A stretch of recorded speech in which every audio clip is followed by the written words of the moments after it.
السلام علیکم ناظرین کرام، نئی ویڈیو میں آپ کو خوش آمدید کہتے ہیں۔ کے پی کے حالات بڑی تیزی کے ساتھ خراب ہو رہے ہیں اور ایسا لگ رہا ہے کہ جیسے کے پی اگلا بلوچستان بننے جا رہا ہے۔ علی امین گنڈا پور ہر گزرتے لمحے کے ساتھ مشکوک سے مشکوک تر ہوتا جا رہا ہے۔ وہ گنڈا پور جو پشاور سے نکلا تھا موٹر وے سے ہوتا ہوا کے پی کے ہاؤس پہنچا تھا، اب جو گنڈا پور کے پی ہاؤس پہنچنے سے پہلے والا گنڈا پور تھا، اور وہ گنڈا پور جس نے کے پی اسمبلی میں تقریر کی جو کہتا تھا کہ وہ کے پی ہاؤس سے ہوتا ہوا پہاڑوں سے ہوتا ہوا 12 اضلاع پار کرتے ہوئے موٹر وے سے پٹرول ڈلواتے ہوئے کے پی کے پہنچا، چاہے وہ پہاڑوں سے پہنچا چاہے وہ ہیلی کاپٹر سے پہنچا، وہ گنڈا پور کوئی اور ہے۔ وہ گنڈا پور پی ٹی آئی کا نہیں ہے، یہ یاد رکھیں۔ وہ گنڈا پور محسن نقوی کا ہے، اور اس وقت گنڈا پور اور محسن نقوی میں ذرا بھی فرق نہیں رہ گیا۔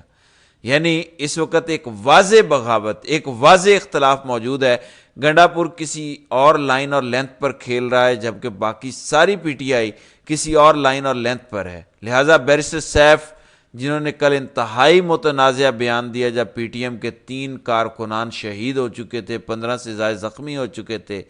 پی ٹی آئی کے جنرل سیکرٹری انہیں آفر کروا رہے تھے کہ میں آپ کی وکالت کرنے کے لیے تیار ہوں، پی ٹی آئی کے سابق سیکرٹری جنرل اور اپوزیشن لیڈر عمر ایوب اس کی مذمت کر رہے تھے، پی ٹی آئی کی ساری کمیٹی اس شیلنگ اور فائرنگ کی مذمت کر رہی تھی، اور پی ٹی آئی کے ایم پی ایز کے پی کے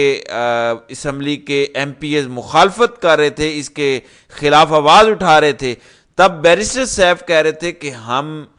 نے آئین کے مطابق چلنا ہے، یہ کالعدم تنظیم ہے، وفاقی حکومت کا حکم ہے، لہٰذا ان کو جلسہ کرنے کی اجازت نہیں دی جا سکتی، ان کو جرگہ کرنے کی اجازت نہیں دی جا سکتی۔ اس وقت رات کو شور اٹھا کہ یہ بیرسٹر سیف کن کا بندہ ہے؟ پرویز مشرف سے لے کر آج تک اس کی 5 انگلیاں گھی کے اندر ہی رہی ہیں، یہ پی ٹی آئی کا بندہ نہیں ہے، یہ پی ٹی آئی کا نقصان کروائے گا اور بہت زیادہ نقصان کروائے گا، اس سے جان چھڑوائی جائے۔ پھر اس کے بعد پی ٹی آئی کے اندر سے آوازیں اٹھیں، بہت شدید آوازیں اٹھیں۔ شاہد خٹک ایم این اے ہیں، انہوں نے کہا کہ یہ جو بیرسٹر سیف کہہ رہے ہیں یہ ہمارا رد عمل نہیں ہے، یہ ہمارا موقف نہیں ہے۔ پھر شیر افضل مروت نے ایک لمبا چوڑا بیان جاری کیا، انہوں نے کہا کہ یہ جو بربریت ہو رہی ہے اس کی میں مذمت کرتا ہوں۔ پھر اس کے علاوہ جنید اکبر، انہوں نے کہا کہ یہ بغیرتی ہو رہی ہے، 2 نمبری ہو رہی ہے۔ پھر ابو ذر سلمان نیازی جو وکیل ہیں، انہوں نے کہا کہ جو ہماری پولیٹیکل کمیٹی کی سٹیٹمنٹ ہے پی ٹی ایم کے حوالے سے، میں اس کے ساتھ کھڑا ہوں اور میں پی ٹی ایم پر ہونے والے تشدد کی مذمت کرتا ہوں، اور اس کے علاوہ جو بھی سٹیٹمنٹ آ رہی ہے، چاہے وہ کے پی حکومت سے آ رہی ہے چاہے وہ بیرسٹر سیف کی آ رہی ہے، ہم اس کی مذمت کرتے ہیں۔ لہذا تقریباً تمام پی ٹی آئی ایک طرف ہو گئی، ایون کے پی اسمبلی کے پی ٹی آئی کے ایم این ایز ایک سائڈ پر ہو گئے۔ حالات اتنے خراب ہو گئے کہ رات کے 2:30 بجے علی امین گنڈا پور کو اجلاس بلانا پڑ گیا، اور آج جو 3 بجے اجلاس ہونا تھا کے پی اسمبلی کا، اسے صبح 11 بجے طلب کیا گیا۔ یعنی اس طرح کے حالات بن گئے، اس طرح کی کے پی کے اندر سے آوازیں اٹھنا شروع ہو گئیں پی ٹی آئی کے اپنے لوگوں کی جانب سے، اور رات کو اطلاعات بھی آنا شروع ہو گئی کہ بیرسٹر سیف کو برطرف کر دیا گیا ہے، لیکن مجال ہے کسی کی جرت ہو کہ بیرسٹر سیف کی طرف کوئی دیکھ بھی سکے، اور بتایا گیا کہ نہیں وہ تو جعلی خبریں ہیں، بیرسٹر سیف کو کون ہٹا سکتا ہے۔ اچھا پھر چھوڑ دیں بیرسٹر سیف کو، علی امین گنڈا پور کی جو رات 3 بجے کے قریب سٹیٹمنٹ آئی ہے،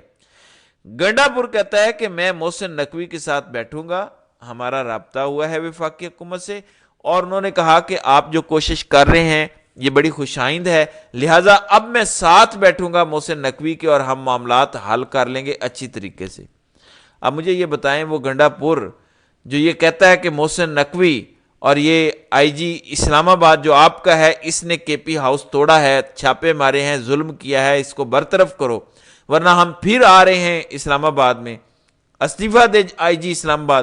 وہ محسن نقوی جس نے ساری شیلنگ کروائی، جس نے گرفتاریاں کروائیں، جو خود نگرانی کر رہا تھا، آج گنڈا پور کہتا ہے کہ اس محسن نقوی کے ساتھ میں بیٹھوں گا۔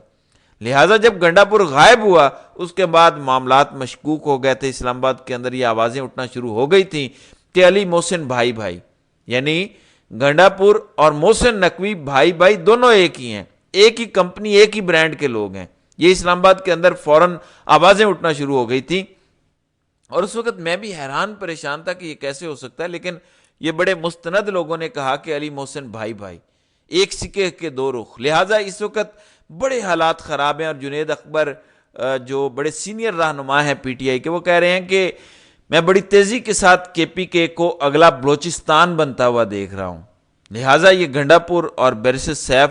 جیسے آئیں گے جائیں گے، لیکن پی ٹی آئی کا بڑا بھاری نقصان کے پی کے اندر ہوگا۔ کچھ خبریں عدالتوں سے آپ کے سامنے میں رکھ دوں، اس سے پہلے گنڈا پور تو آ گیا، اب بڑی مشکلات ہیں، چھاپے پڑ رہے ہیں، گرفتاریاں ہو رہی ہیں اور بے شمار لوگ جیلوں کے اندر گل سڑ رہے ہیں۔ رات کو 2 چھاپے مارے گئے جو رپورٹ ہوئے ہیں، ایک تو یوٹیوبر ہیں آغا شیخ سرور، بڑی جذباتی رپورٹنگ کرتے ہیں، ان کو ان کے گھر سے رات کو اٹھا لیا گیا، ان کی بیوی ان کی والدہ پر تشدد کیا گیا، ان کی بہن آیت الکرسی پڑھ رہی تھی، جب وہ سارے گرفتار کر رہے تھے وہ اونچی اونچی آواز میں قرآن پاک پڑھ رہی تھی،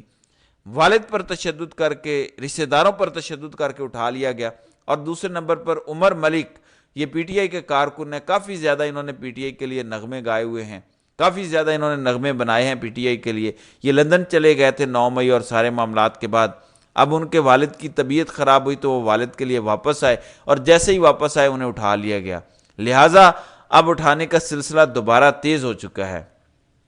اچھا، 2 خبریں اسلام آباد ہائی کورٹ سے آپ کے سامنے رکھتا ہوں۔ نمبر 1، کے پی ہاؤس کو اسلام آباد ہائی کورٹ نے ڈی سیل کرنے کا حکم دے دیا ہے، جسٹس عامر فاروق کی جانب سے سماعت ہوئی اور فوری طور پر کہا گیا کہ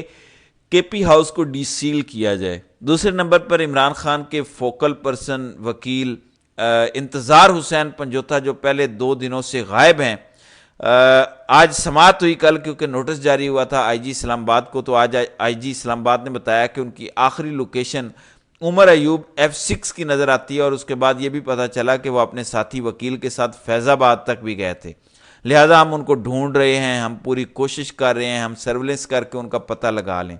اس پر جسٹس عامر فاروق نے کہا کہ میں سیکرٹری دفاع کو بھی نوٹس کر رہا ہوں کہ اگر یہ ایجنسیوں کے پاس ہیں تو اس حوالے سے ہمیں بتایا جائے۔ تو کل تک اب سماعت ملتوی ہو گئی ہے، اور انتظار حسین پنجوتا کے حوالے سے اب اسٹیبلشمنٹ سے، وزارت داخلہ سے، وزارت دفاع سے جواب طلب کر لیا گیا ہے۔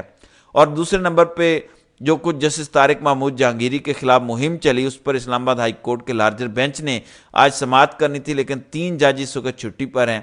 جسٹس میاں گل حسن اورنگزیب کی طبیعت خراب ہے،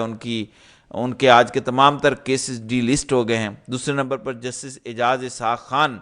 وہ بھی چھٹی پر ہیں 1 ہفتے کے لیے، اور جسٹس بابر ستار 1 مہینے کی چھٹی پر ہیں، اس لیے آج اس کی سماعت نہیں ہو سکے گی۔ پھر لاہور ہائی کورٹ کے اندر سماعت ہوئی، جو پٹیشن دائر کی گئی تھی کہ یہ جو آئینی مسودہ ہے، یہ جو آئینی ترمیم ہے، اس کا مواد پبلک کیا جائے، لوگوں کو دکھایا جائے کون سی ترامیم ہو رہی ہیں۔ اس پر جسٹس عالیہ نیلم نے سماعت کی، ڈپٹی اٹارنی جنرل اس میں پیش ہوئے، پوچھا گیا کہ مسودہ قوم مانگ رہی ہے، وہ مسودہ کدھر ہے، ذرا بتائیں۔ تو بتایا گیا کہ ابھی تو مسودہ ہے ہی نہیں، کہاں سے مسودہ آ گیا، ابھی تو مشاورت ہو رہی ہے، سیاسی جماعتیں ایک دوسرے سے مل رہی ہیں، تو جب مسودہ ہے ہی نہیں تو پیش کہاں سے کریں، لہٰذا ابھی مسودے والی کوئی بات نہیں ہے۔ اب اس پر فیصلہ محفوظ ہو چکا ہے کہ اس جواب کو ماننا ہے یا نہیں ماننا، یا اس پر مزید کارروائی کرنی ہے۔ بہرحال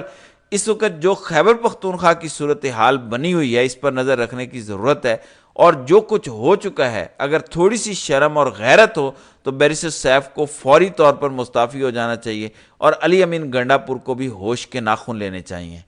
تو ناظرین کرام، آپ کی اس ویڈیو کے حوالے سے کیا رائے ہے؟ آپ اپنی رائے کا اظہار کامنٹ سیکشن میں ضرور کیجیے گا۔